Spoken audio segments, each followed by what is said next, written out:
आज आपण संचावर उदाहरणे कशी विचारली जातात ते विचार करूया। तर सगळ्यात पहिलं उदाहरण बघा, खालीलपैकी कोणते संच शांत आहे व कोणते अनंत आहे ते ओळखा। खालील संच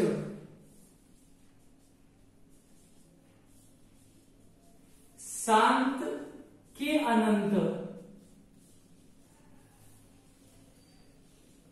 ते ओळखा।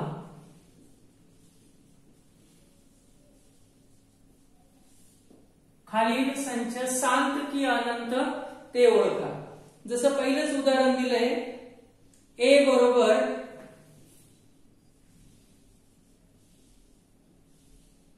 एक्स असा की एक्स नैसर्गिक संख्या संचातील घटक आणि पुढे एक्स विषम संख्या।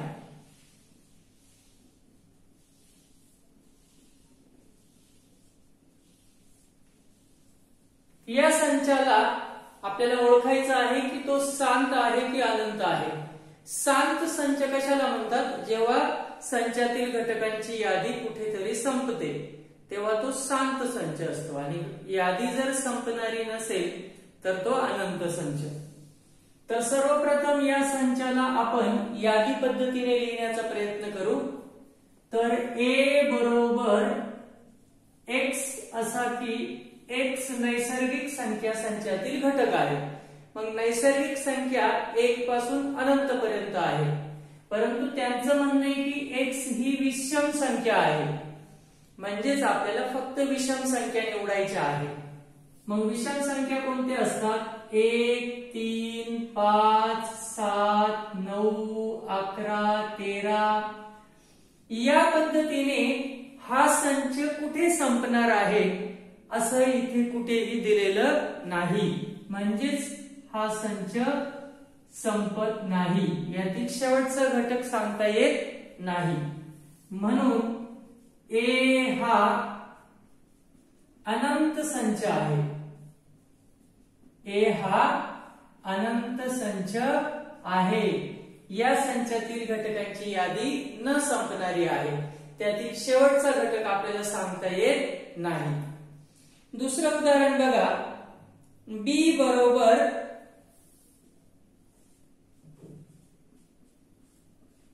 वाय असा की वाय नैसर्गिक संख्या संचाचा घटक असून 3y वजा 1 बरोबर 0। मग या ठिकाणी पुन्हा या संचाला आपण जर यादी पद्धतीने लिहिण्याचा प्रयत्न केला तर b बरोबर y ची किंमत नैसर्गिक संख्या संचातील आहे, परंतु या उदाहरणाची जी उकल असेल तीच आपल्याला इकडे घ्यायची। मग त्यासाठी तुम्हाला 3y वजा 1 बरोबर 0 हे समीकरण सोडवावं लागेल। हा 1 तिकडे जाऊन अधिक होईल, म्हणजेच 3y बरोबर 1 आणि y बरोबर हा 3 तिकडे जाऊन भागीला होईल, म्हणजेच y ची किंमत येते 1/3। परंतु 1/3 ही नैसर्गिक संख्या नाही, कारण y ची किंमत नैसर्गिक संख्या संचातीलच असल्यामुळे या संचामध्ये एकही घटक येणार नाही आणि रिक्त संच हा सुद्धा शांत संच असतो। म्हणून बी हा शांत संच आहे। बी हा शांत संच आहे। तिसरं उदाहरण बघा, सी बरोबर यम असा की यम नैसर्गिक संख्या संचातील घटक असून यम ही संख्या 7 ने विभाज्य आहे. यम ही संख्या 7 ने विभाज्य आहे.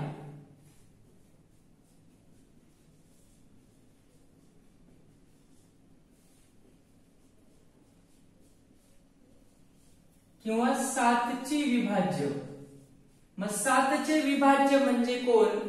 तर ज्याही संख्यांना 7 ने भाग जाईल त्या सर्व संख्यांना आपण 7 चे विभाज्य असं म्हणतो. म्हणजे सी संच जर तुम्ही यादी पद्धतीने लिहिण्याचा प्रयत्न केला तर सर्वात महत्वाची गोष्ट यम हा नैसर्गिक संख्या संचातील आहे, म्हणजेच त्याच्या किमती 1 पासून पुढे असतील. 1 च्या नंतर 7 ने भाग जाणारी पहिलीच संख्या म्हणजे 7, नंतर 14, नंतर 21, 28, 35 अशी ही यादी कुठे संपणार आहे हे या संचामध्ये दिलेलं नाही, म्हणजेच हा अनंत संच आहे. म्हणून सी हा अनंत संच आहे. तर अशा पद्धतीने बऱ्याचशा वेळा आपल्याला प्रश्न विचारतात की खालीलपैकी दिलेले संच शांत आहे की अनंत आहे ते ओळखा. तर अशा प्रश्नांमध्ये संच हे नेहमी गुणधर्म पद्धतीने दिलेले असतात. जोपर्यंत तुम्ही त्याला यादी पद्धतीमध्ये रूपांतरित करत नाही तोपर्यंत तुम्ही त्यांना शांत की अनंत असं वर्गीकृत करू शकत नाही. यानंतर पुढचा प्रश्न आहे, खालीलपैकी कोणते संच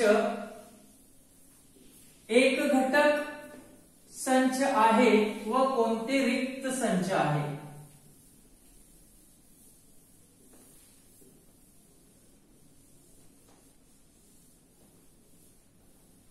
खालील संच एक घटक की रिक्त?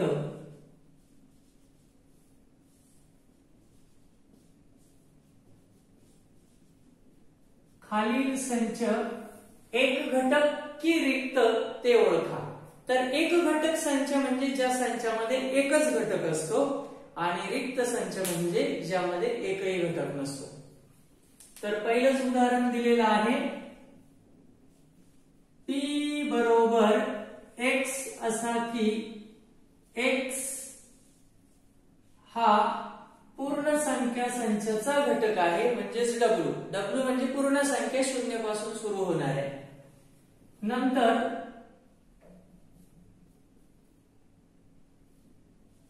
दोन x वजा 10 बरोबर 0 अशा पद्धतीने आपल्याला दिलेलं आहे. मग x ची किंमत w संचामधून आहे, म्हणजे 0 1 2 3 अनंत पर्यंत.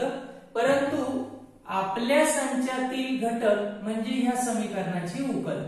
त्यासाठी तुम्हाला हे समीकरण सोडवावं लागेल, जे आहे 2x वजा 10 बरोबर 0. म्हणून 2x बरोबर हा वजा 10 तिकडे जाऊन अधिक 10 होईल आणि 2 तिकडे जाऊन भागिले होईल. म्हणजेच x बरोबर 10/2. बे 1 बे 5 10. x बरोबर 5 आणि 5 w मध्ये येतो का? तर हो. म्हणजेच तुमचा p संचामध्ये एकच घटक येईल. कोणता? 5. म्हणून हा एक घटक संच आहे. म्हणून हा एक घटक संच आहे असं तुम्ही म्हणू शकता. कारण आपण जेव्हा त्याला यादी पद्धतीने लिहिण्याचा प्रयत्न केला तेव्हा त्यामध्ये फक्त एकच घटक आला. दुसरं उदाहरण बघा, q बरोबर y असा की y नैसर्गिक संख्या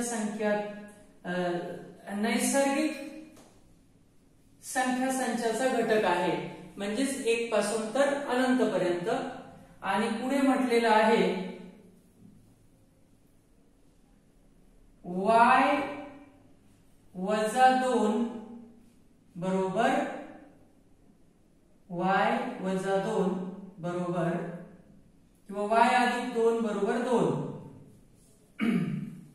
अशा प्रकारे उदाहरण दिलं आहे. मग इथे सुद्धा आपल्याला या संचातील घटक ओळखण्यासाठी सर्वप्रथम y ची किंमत काढावी लागेल. y ची किंमत 1 पासून तर अनंत पर्यंत आहे, परंतु ह्या संचासाठी फक्त या समीकरणाची उकल आहे. मग लिहूया y अधिक 2 बरोबर 2. हा 2 तिकडे गेला तर वजा होईल, म्हणून y बरोबर 2 वजा 2, म्हणून y बरोबर 0. परंतु आपण y ची ही किंमत आपल्या संचामध्ये लिहू शकत नाही, कारण इथे त्यांनी अट दिलेली आहे की y ची किंमत ही नैसर्गिक संख्या संचातील आहे. y नैसर्गिक आहे आणि नैसर्गिक मध्ये 0 येत नाही, आणि इथे y ची तर फक्त 0 किंमत आली. म्हणजेच आपल्याला एकही किंमत या संचामध्ये घेता येणार नाही, आणि मग अशा वेळी निश्चितच हा रिक्त संच तयार होतो. म्हणून हा रिक्त संच आहे.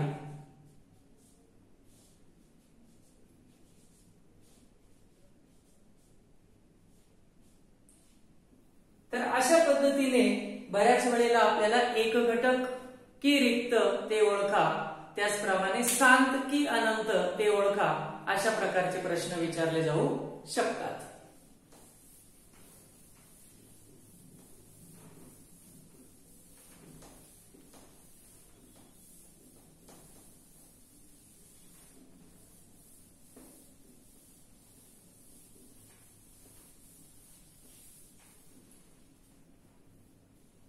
नंतर असा एक प्रश्न विचारला जाऊ शकतो की पुढील संच यादी पद्धतीने लिहा. पुढील संच यादी पद्धतीने लिहा.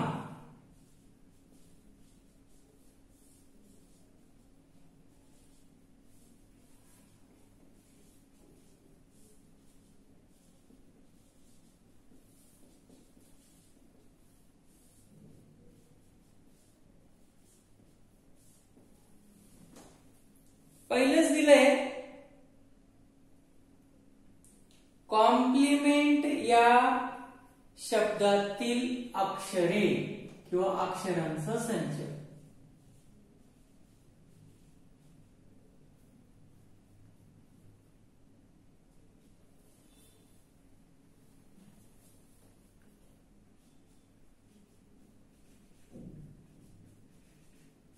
कॉम्प्लिमेंट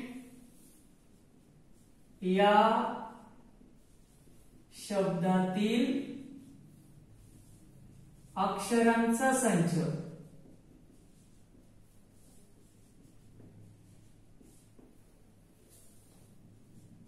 दुसरं उदाहरण दिलेलं आहे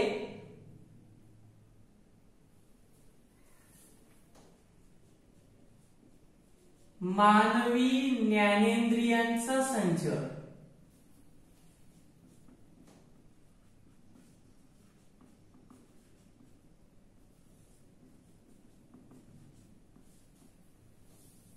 तिसरं उदाहरण आहे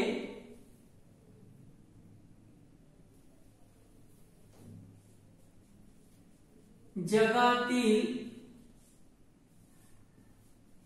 खंडांचा संच.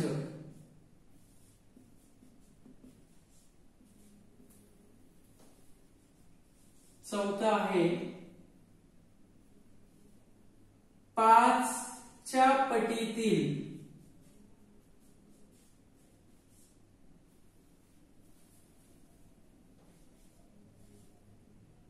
पेक्षा लहान नैसर्गिक संख्यांचा संच. बघूया या ठिकाणी हे संच आपण कसे लिहू शकतो यादी पद्धतीने. यादी पद्धतीने लिहिताना आपण प्रत्येक घटकाची यादी करतो आणि संचाला काही नाव दिलेलं नसेल तर तुम्ही ते मनाने देऊ शकतात. ए पासून तर झेड पर्यंत कुठलंही आपण ए बी सी डी असे नाव देऊया आणि ए संच असा लिहू शकतो आपण. कॉम्प्लिमेंट या शब्दातील अक्षरांचा संच आहे तो, म्हणजेच प्रत्येक अक्षर घेऊन कॉमा करायचा आहे, परंतु जे अक्षर पुन्हा आलेलं आहे ते आपण त्यामध्ये पुन्हा घेत नाही. लक्षात घ्या, रिपीट करत नाही आपण. मग या ठिकाणी C comma O comma M comma P comma L comma E comma आता एम आणि ई एकदा आलेले आहे म्हणजेच हे दोन अक्षर परत आपण घेणार नाही. नंतर टी आणि सॉरी एन आणि शेवटी टी. संपला आपला संच. म्हणजेच जे घटक पुन्हा पुन्हा येतात ते आपण परत लिहित नाही. नंतर मानवी ज्ञानेंद्रियांचा संच. आपण याला बी असं म्हटलं तर मानवाला एकूण 5 ज्ञानेंद्रिय आहेत. कोणकोणते? तर नाक, कान, डोळे, जीभ आणि त्वचा. तर ह्या 5 ज्ञानेंद्रियांद्वारे आपल्याला प्रत्येक गोष्टींचं ज्ञान होतं. जसं सुगंध आपल्याला नाकाद्वारे, ध्वनी कानाद्वारे, दृश्य किंवा दिसणं डोळ्यांद्वारे, चव जिभेद्वारे आणि स्पर्श त्वचेद्वारे होतो. तर एकूण 5 ज्ञानेंद्रिय आहेत मानवाला. तर त्यांचा संच लिहायचा होता. नंतर सी संच आहे जगातील खंडांचा संच. तर एकूण 7 संच आहे जगामध्ये. तर ते नावं तुम्हाला आठवली पाहिजे वेळेवर. त्यासाठी तुमचा भूगोल पक्का असला पाहिजे. सगळ्यात पहिल्यांदा सुरुवात करू आपल्या स्वतःचा आशिया खंड, नंतर त्याच्या शेजारीच असलेला युरोप, नंतर आफ्रिका खंड, नंतर अमेरिकेचे 2 खंड आहेत, दक्षिण अमेरिका खंड आणि उत्तर अमेरिका खंड. उत्तर अमेरिका कॉमा दक्षिण अमेरिका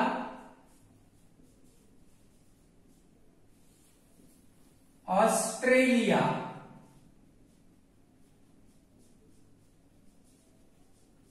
आणि सगळ्यात शेवटचा खंड आहे अंटार्क्टिका.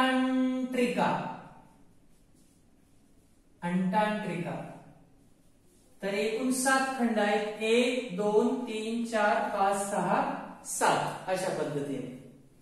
नंतर शेवटचा संच आहे 5च्या पटीतील 30 पेक्षा लहान नैसर्गिक संख्यांचा संच.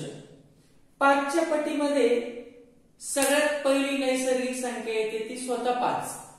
5ची पट म्हणजे 5चा पाडा म्हणायचा आणि 30 पेक्षा लहान म्हणजे 25 पर्यंतच. 30 येतो 5च्या पाड्यात, पण आपल्याला 30 पेक्षा लहान पाहिजे म्हणजे 30 ला घेता येणार नाही. तर 5 1 5, 5 गुणे 10, 5 त्रिक 15, 5 चोक 20 आणि 5 5 25. संपलं. तर अशा पद्धतीने दिलेले संच तुम्ही यादी पद्धतीने लिहू शकता. पुढचा प्रश्न आहे खालील संच गुणधर्म पद्धतीने लिहा. म्हणजेच संच तुम्हाला यादी पद्धतीने दिलेले आहेत आणि तुम्हाला मात्र त्यांना गुणधर्म पद्धतीने लिहायचं आहे.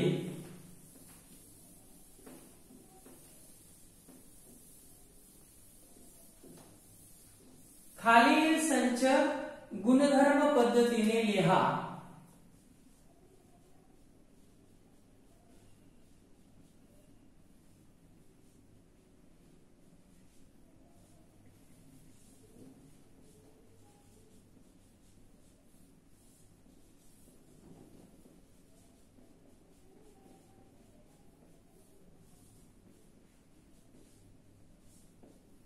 खालील संच गुणधर्म पद्धतीने लिहा. तर बघा कसं लिहू शकतो आपण. जसं पहिलाच संच दिलेला आहे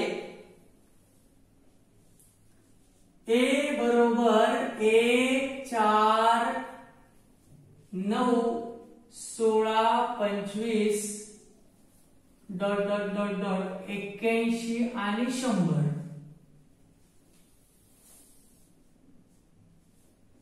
दुसरा संच दिलेला आहे 6, 12, 18, 24, 30, 36, 42, 48. 6, 12, 18, 24, 30, 36, 42, 48.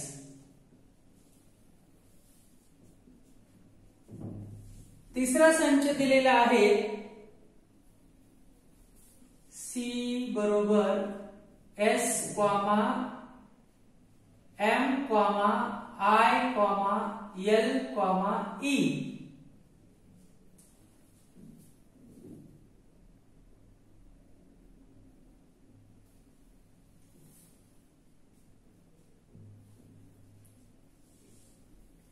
डी संच दिलेला आहे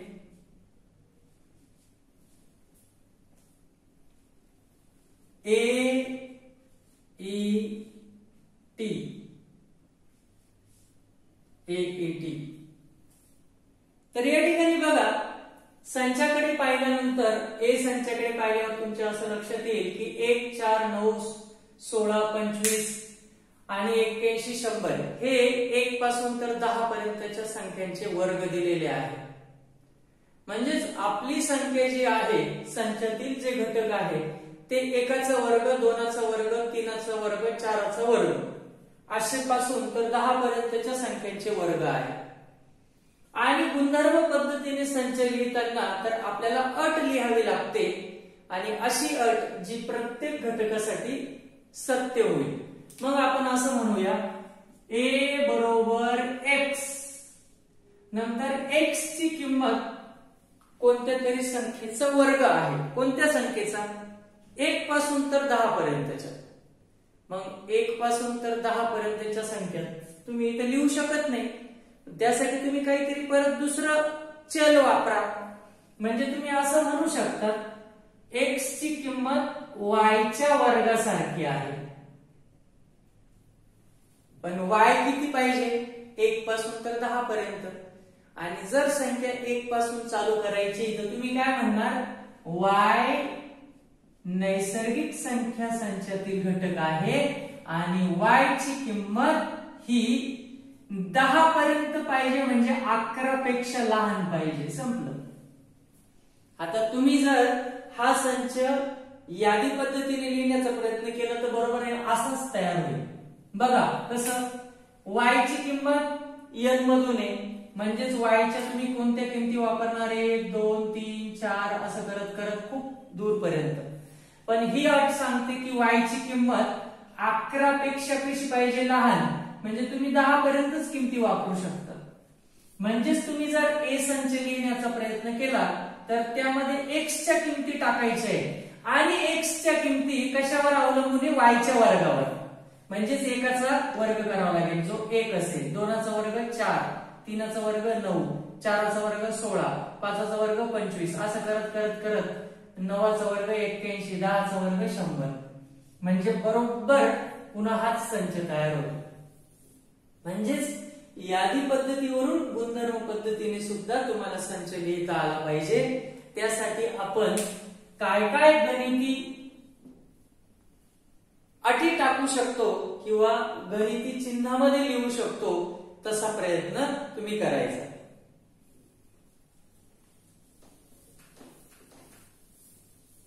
यानंतर पुढे दिलेला आहे बी संच, ज्यात तुमच्या लक्षात आलंच असेल की बी म्हणजे 6च्या पाड्यातल्या संख्या दिसतात सर्व, 6, 12, 18 आणि 48 पर्यंत. म्हणजेच तुम्ही हा संच कसा लिहू शकता?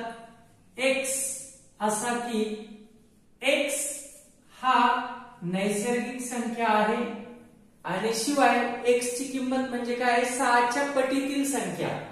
x हा 6ची पट आहे आणि सगळ्यात महत्वाचं म्हणजे तो संच कुठेतरी थांबलाय. मग त्यासाठी तुम्हाला असं सांगावं लागेल x ची किंमत ही 48 पेक्षा लहान किंवा 48 पण पाहिजे. म्हणून तुम्ही x 48 इतका किंवा लहान, इतका आणि लहान असं दोघेही म्हणायचं असेल याचा अर्थ होतो x ची किंमत 48 पेक्षा लहान आणि याचा अर्थ होतो x ची किंमत 48 इतकी किंवा लहान, म्हणजे लहान पण आणि 48 इतकी पण, असं तुम्हाला बोलावं लागेल. ही संख्या घ्यायची असेल तर इथं बरोबरचं चिन्ह पण द्यावं लागेल त्या पेक्षा लहान संख्येच्या एका कॉर्नरला.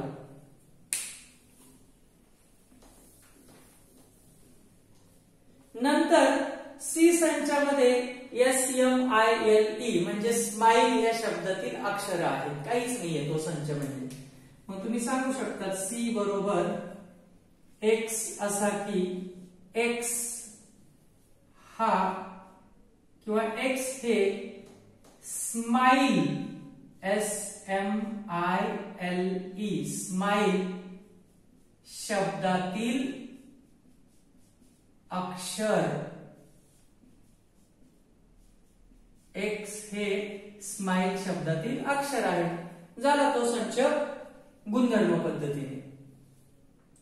त्याचप्रमाणे EAET यातून दोन शब्द तयार होऊ शकतात. एक तर टी शब्द तयार होतो किंवा ईट चहा आणि खाणे. मग या दोघांपैकी तुम्ही पुन्हा अशा पद्धतीने तो संच लिहू शकता. कसं? D बरोबर x असा की x हे ईट शब्दातील अक्षर, ईट ऐवजी तुम्ही टी पण लिहू शकता, दोघंही बरोबर आहे, कोणतं तरी एकच लिहा. x असा की x हे ईट शब्दातील अक्षर, ईट शब्दातील अक्षर. झाला तुमचा संच लिहून. तर अशा पद्धतीने दिलेले संच आपल्याला कधी यादी पद्धतीने लिहायला विचारतात तर कधी गुणधर्म पद्धतीने सुद्धा लिहायला विचारतात.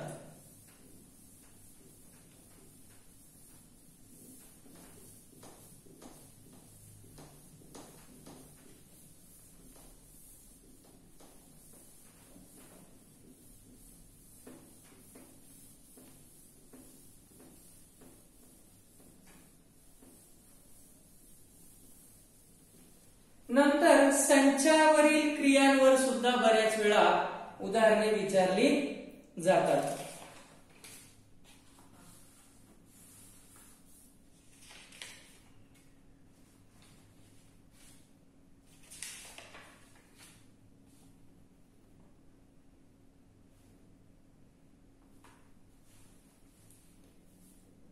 जर A बरोबर ABCDE, जर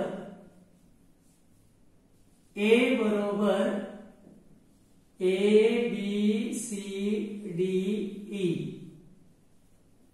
नंतर B बरोबर CDEF,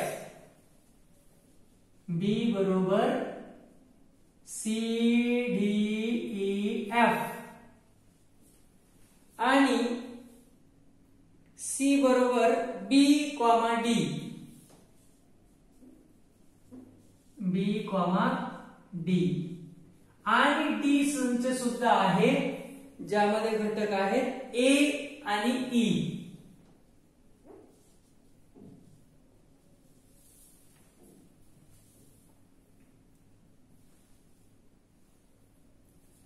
तर खालीलपैकी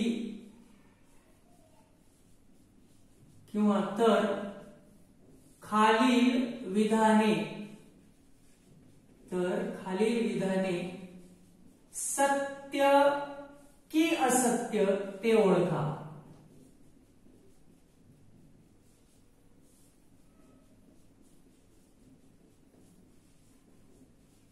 खालील विधाने सत्य की असत्य ते ओळखा. पहिलंच दिलेला आहे C उपसंच B. तर बघा त्यांचं म्हणणं आहे C उपसंच B. C B चा उपसंच केव्हा होऊ शकतो की C मधले सगळे घटक B मध्ये असायला पाहिजे. जसं D आहे परंतु B या संचामध्ये नाही, म्हणजे C चा एक घटक B मध्ये नसल्यामुळे C B संचाचा उपसंच होऊ शकत नाही. म्हणून हे विधान कसं आहे? असत्य. दुसरं उदाहरण आहे ए उपसंच डी. ए उपसंच डी. ए उपसंच डी.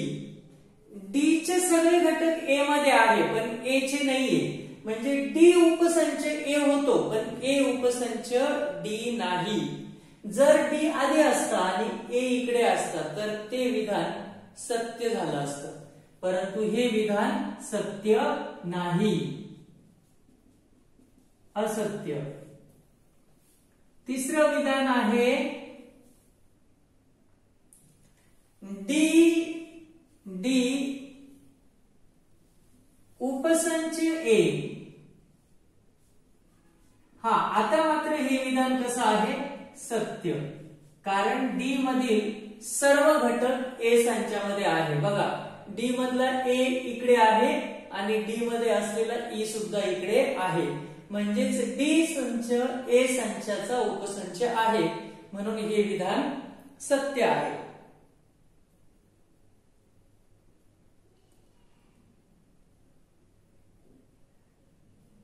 चौथं विधान बघा, डी उपसंच बी. डी उपसंच बी. डी उपसंच बी. डी मधला ए इकडे नाहीये म्हणजे डी याचा उपसंच होऊ शकत नाही. दुसरा एलिमेंट किंवा घटक तपासायची गरजच नाहीये, कारण की एक जरी घटक तिकडचा याच्यात नसेल तर तो त्याचा उपसंच होत नाही. म्हणून हे विधान असत्य आहे. नंतर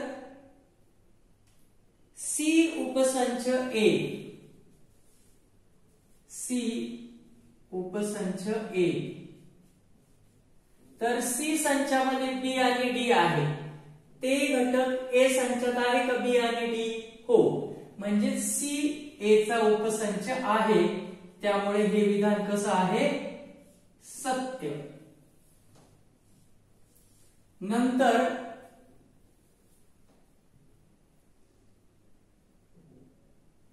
डी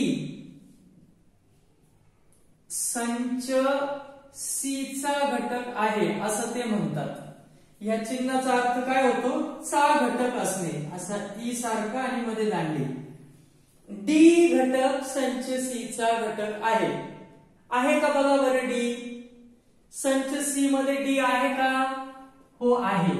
म्हणजेच हे विधान कसं आहे? सत्य. नंतर ए संच ए चा घटक नाही. या चिन्हावर जर आपण आडवी दांडी मारली तर त्याचा अर्थ काय होतो? की हा घटक या संचामध्ये नाही. त्यांचं म्हणणे ए संच ए चा घटक नाही, परंतु ए तर संच ए चा घटक आहे.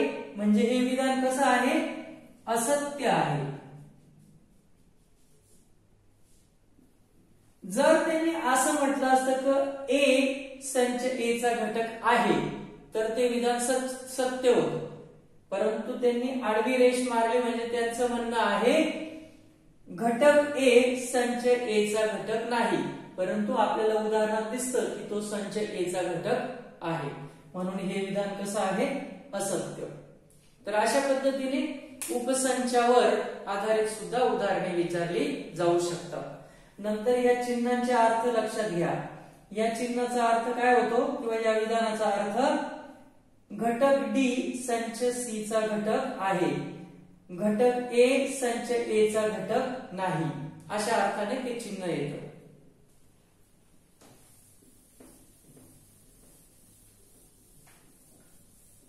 पुढचा प्रश्न बघा.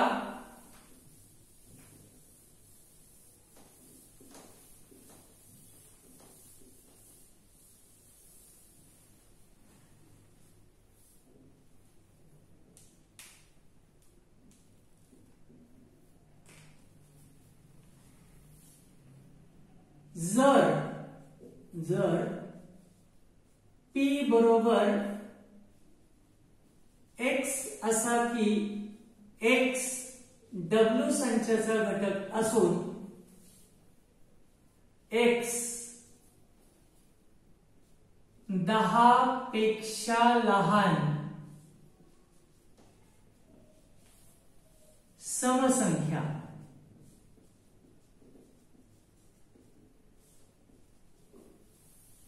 नंतर Q बरोबर Y असा की Y N संचाचा घटक असून Y 10 पेक्षा लहान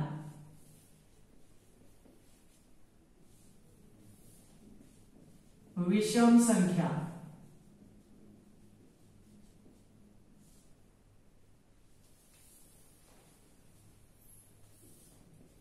आणि R बरोबर A असा की A N नैसर्गिक संचाचा घटक असून A ही 10 पेक्षा लहान 3 ची पट तर खालील किमती काढा.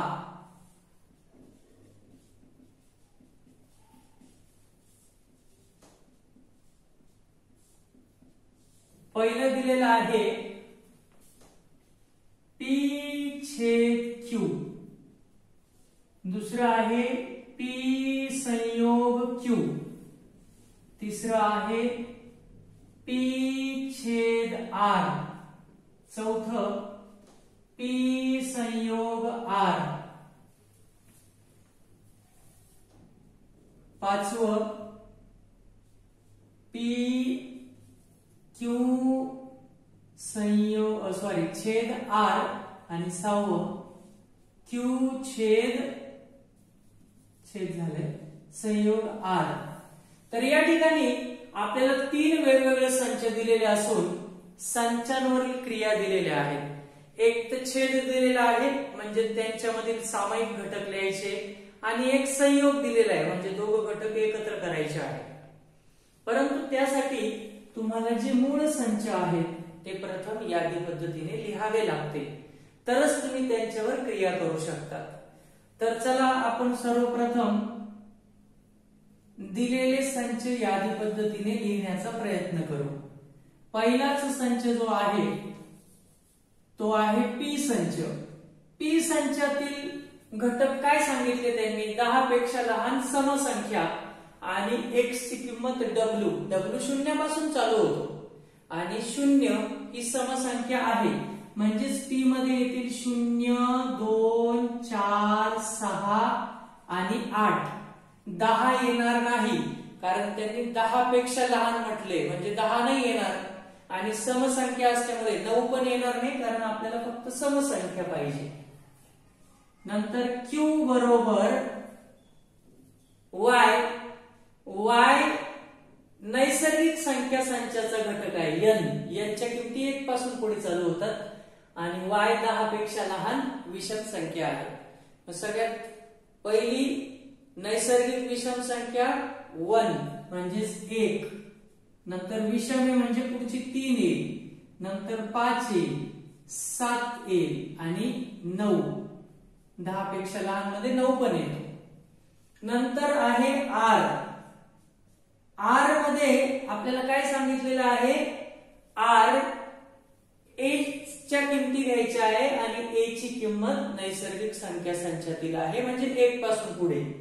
शिवाय A ही 10 पेक्षा लहान 3 ची पट आणि 3 ची पट म्हणजे 3 च्या पाड्यातील संख्या म्हणजेच 3 1 3 3 2 6 3 3 9 3 4 12. तिकडे जाता येणार नाही कारण आपल्याला 10 पेक्षा लहान सांगितलंय म्हणजेच त्यात काय येईल 3 6 आणि 9.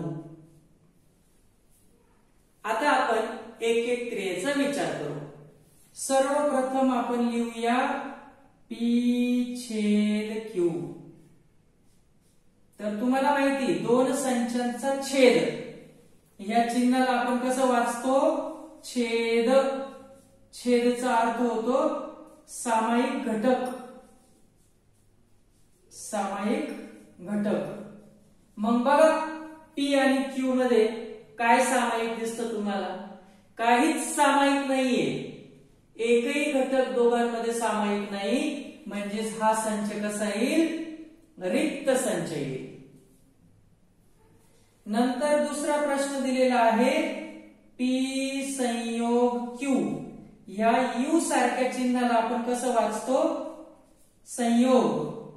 आणि संयोगचा अर्थ काय होतो? एकत्र करणे सर्व घटक. एकत्र करणे, दोन्ही संच एकत्र करणे. मात्र संचातील घटक दोनदा लिहू शकत नाही. मग बघा 0 1 2 3 4 5 6 7 8 9 असे ते एकत्र करून क्रमवारी संच घटक लिहू शकतो. 0 1 2 3 4 5 6 7 8 आणि 9. नंतर तिसऱ्या प्रश्नाकडे वळूया. पी छेद आर. पी छेद आर. पी आणि आर यांच्यामध्ये तुम्हाला काय सामायिक दिसतं? तर फक्त 6 सामायिक दिसतो. हो की नाही? छेदचा अर्थ काय होतो? सामायिक. पी आणि आर मध्ये आपल्याला फक्त 6 सामायिक दिसतो. म्हणून त्या संचात फक्त एकच घटक येईल. नंतर चौथा प्रश्न विचारला आहे पी संयोग आर. संयोगामध्ये पी आणि आर चे घटक एकत्र करायचे आहे. शक्यतो क्रमाने लिहा. 0 2 3 4 6 दोनदा जरी असला तरी आपण एकदाच लिहिणार. म्हणजेच 0 2 0 2 3 4. 4 नंतर दोघीकडे 6 आहे तो एकदाच लिहायचा. नंतर 8 आणि 9 संपले. पाचवा प्रश्न विचारला आहे क्यू छेद आर. याचा अर्थ क्यू आणि आर मधील सामायिक घटक. क्यू आणि आर मधील सामायिक घटक. क्यू आणि आर मध्ये तुम्हाला काय सामायिक दिसते? एकतर 3 सामायिक दिसतो आणि 9 सामायिक दिसतो. म्हणून आपण 3 आणि 6 असं लिहू शकतो. 6वा प्रश्न आहे क्यू संयोग आर. म्हणजेच तुम्हाला क्यू आणि आर या दोघातील घटक एकत्र करायचे आहे. तर 1 नंतर 3 दोनदा जरी आला असेल तरी आपण एकदाच लिहिणार. नंतर 5 6 क्रमाने घेतल्यास 5 6 7 आणि 9 दोनदा जरी आला असेल तरी आपण एकदाच लिहिणार. तर बघा अशा पद्धतीने संचावर आधारित प्रश्न विचारले जातात. मागील लेक्चर मध्ये आपण संच लिहिण्याच्या पद्धती, संचाचे प्रकार याबद्दल फक्त शिकलो होतो. परंतु त्यावर आधारित उदाहरणे कशी विचारतात ते आज आपण बघितलं. पुढच्या लेक्चरला आपण बघणार आहोत की संचातील घटकांची संख्या कशा प्रकारे लिहितात त्यावर निगडीत काही उदाहरणे. त्यासाठी एक सूत्र सुद्धा आहे. ते सूत्र आपण बघणार आहोत आणि त्यावर आधारित काही शाब्दिक उदाहरणे सुद्धा बघणार आहोत.